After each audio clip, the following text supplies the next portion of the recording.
ये कहानियां हैं उन सायों की जो हमेशा हमारे साथ चलते हैं। सबने कहा था कमरा नंबर 13 से दूर रहो, मगर आयशा नहीं मानी। और तजस्सुस अक्सर मौत से भी खतरनाक होता है। मैं तुम्हें एक कहानी सुनाने जा रहा हूं। एक ऐसी कहानी, एक ऐसी लड़की की जिसने एक गलती कर दी और उस गलती ने उसकी जिंदगी हमेशा के लिए बदल दी। मेरी बात गौर से सुनो, क्योंकि ये कहानी सच्ची है। 2 साल पहले एक लड़की आई थी, नाम था आयशा। वो लाहौर के एक पुराने गर्ल्स हॉस्टल में शिफ्ट हुई थी। ये हॉस्टल 90 साल पुरानी इमारत में था। लंबे अंधेरे कॉरिडोर, नमी से भरी दीवारें और एक ऐसा सन्नाटा जो रात को और गहरा हो जाता था। जिस दिन आयशा आई, वार्डन आंटी ने सिर्फ एक जुमला कहा, कमरा नंबर 13 के करीब मत जाना। आयशा ने हंसकर बात टाल दी, लेकिन ये जुमला उसके दिल में कहीं बैठ गया। हॉस्टल की लड़कियों में इस कमरे के बारे में अजीब कहानियां मशहूर थी। किसी का कहना था वहां एक लड़की पागल हो गई थी, किसी ने कहा वहां खुदकुशी हुई थी, और कुछ का दावा था कि रात को तीसरी मंजिल के कोने से रोने की आवाज आती है और फर्नीचर घिसटने की।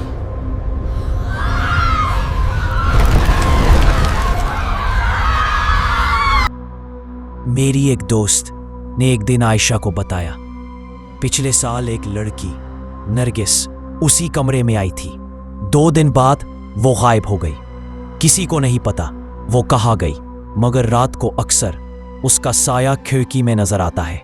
आयशा ये सुनकर खामोश हो गई, लेकिन उसकी आंखों में तजस्सुस साफ झलक रहा था। फिर वो रात आई जब सब बदल गया। दिसंबर की एक सर्द रात थी, बारिश के बाद की खुनक हवा, और अचानक बिजली चली गई। आयशा मोमबत्ती लेने नीचे जा रही थी कि अचानक उसका पांव किसी चीज से टकराया। झुककर देखा तो पुरानी जंग आलूद चाबियां, जिन पर लिखा था 13। किसी अनजाने खिंचाव में वो तीसरी मंजिल के कोने तक गई। वहां कमरा नंबर 13 था। पुरानी लकड़ी का दरवाजा, पेंट उखड़ा हुआ, हैंडल जंगालूद। चाबी घुमाई, दरवाजा चरचराते हुए खुल गया।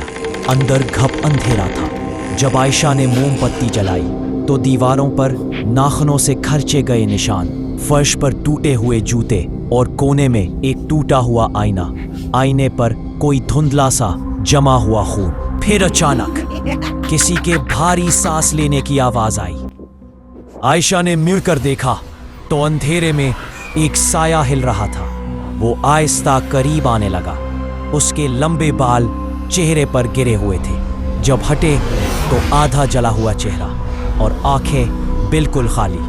वो इतनी करीब आ गई कि उसकी ठंडी सांस आयशा के चेहरे पर महसूस हो रही थी। उसने सरगोशी की, अब तुम यहाँ रहोगी हमेशा के लिए। आयशा पीछे हटना चाहती थी, मगर पांव जमीन में जैसे जम गए थे। दरवाजा जोर से बंद हुआ, मोमबत्ती बुझ गई और अंधेरा छा गया। फिर बस एक दिल दहला देने वाली चीख।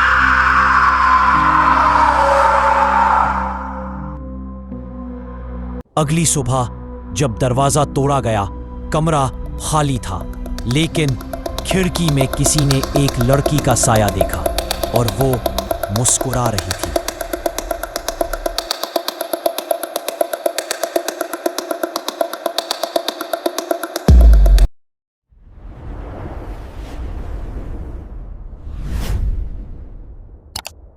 Thanks for watching.